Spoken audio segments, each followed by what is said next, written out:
Hey guys, in this video I'm going to show you how to add a RFID card to your Apple Wallet.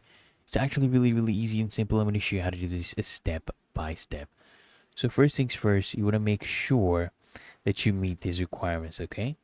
You at least need an iPhone 6s or later, or an Apple Watch 3 series or later to do this, okay?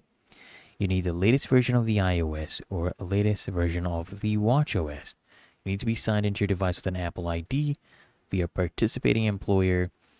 And if you're an employee, you need your employee credentials and an application provided by your employer. Okay.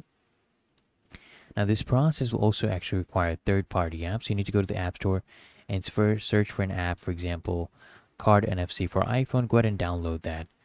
And you just want to install the chosen application.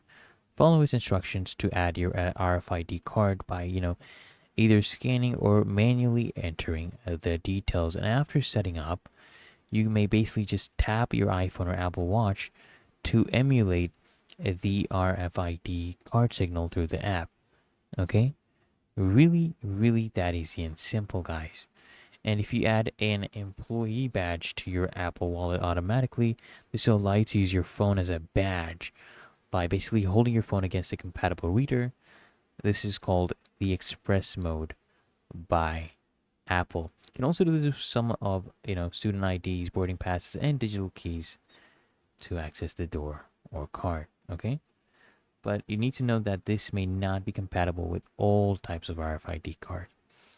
So you just need to do some trial and error. Really that easy and simple, guys. So I hope this guide provided value to you. And if it did, guys, consider smashing that like button as well as subscribing to frequently asked questions. And I'll see you guys in the next one.